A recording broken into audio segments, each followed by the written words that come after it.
हुजूर अलैहिस्सलातु वस्सलाम ने फरमाया कि मोमिन का मामला भी बड़ा अजीब है कि उसे अगर तकलीफ होती है तो उस पर वो सब्र करता है, या उसे खुशी मिलती है तो उस पर वो शुक्र करता है। तो दोनों सूरतों में अल्लाह उसको अजर अता करता है, और ये सिर्फ शान मोमिन की ही है कि वो मुसीबत पर सब्र करे।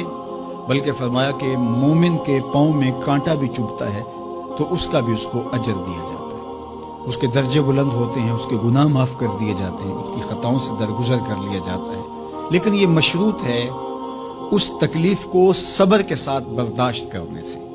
अगर वो वावेला करता है, नाशुक्री के कलिमात कहता है, तो तकलीफ़ तो ख़त्म नहीं होती लेकिन अजर ज़ाइल कर दिया जाता है। तो इसलिए हमें हर सूरत के अंदर सब्र के दामन को मजबूती से थामने की तलकीन की गई है। और अहले ईमान को ये भी सबक दिया गया कि जब उन्हें कोई भी मुसीबत पहुंचती है तो वो कहते हैं इन्ना लिल्लाहि व इन्ना इलैहि राजिऊन, कि हम उसी के हैं और उसी के हुजूर पलट के जाना है।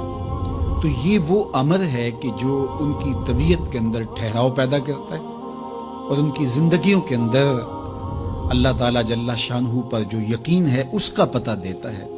अगर मुसीबत को अल्लाह की तरफ से समझ के, मान के सब्र किया जाए, उसको मकदूर समझा जाए, उस पर वावेला ना किया जाए, अल्लाह की नाफरमानी का कोई कलिमा ना बोला जाए, अपने अकीदे में तज़ल्ज़ुल ना आने दिया जाए, अपने रवैयों की खूबसूरती को ज़ाइल ना होने दिया जाए, तो इसका मतलब है कि वो शख्स मोमिन है, उसका यकीन है कि ये अल्लाह की तरफ से है।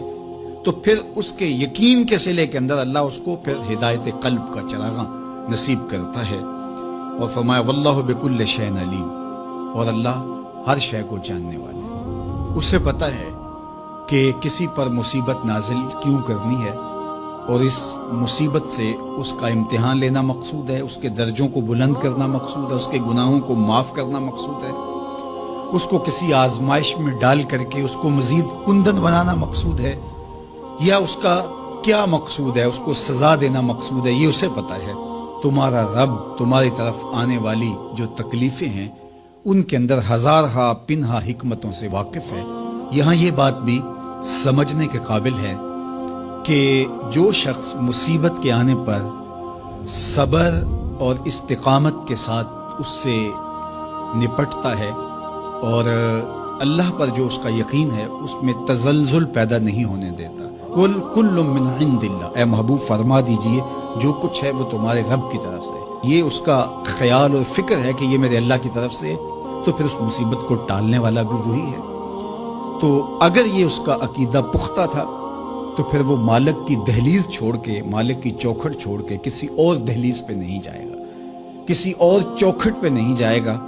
वो उस मुसीबत को दूर करने वाला मुअस्सिर हकीकी अल्लाह को ही जानता होगा और उसी के हुजूर दुआएं करेगा, इल्तिजाएं करेगा, किसी शिर्क का इर्तिकाब नहीं कर सकता है, और वो मालिक की दहलीज से कभी रूह गर्दानी नहीं कर सकता, बल्कि इस तकलीफ़ के आने से वो अपने रब के साथ और ज़्यादा जुड़ जाएगा। और अगर वो सब्र करे तो ये उसका एक मर्तबा है कि वो हौसले के साथ उस तकलीफ़ को बर्दाश्त करे, और दूसरा मर्तबा जो इससे बढ़कर है कि उस पे अल्लाह की रज़ा के सांचे में अपने आप को ढाल ले कि जे सोना मेरे दुख विच राजी, मैं सुख नू चुल्ले डावां। अगर वो इस बात पे राजी है तो कोई बात नहीं है, मैं इस पे राजी हूँ कि मेरे रब की ये रज़ा है।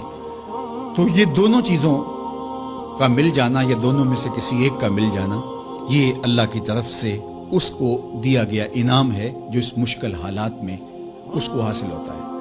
अब वो किस कैफियत में है अल्लाह ताला उसको खूब जानता है कि वो इस पे सब्र कर रहा है या उसका अंदर डोल रहा है। उसका अकीदा कमज़ोर था और वो कमज़ोरी के बायस जो है वो तज़ल्ज़ुल का, तज़ब्ज़ुब का शिकार हो गए।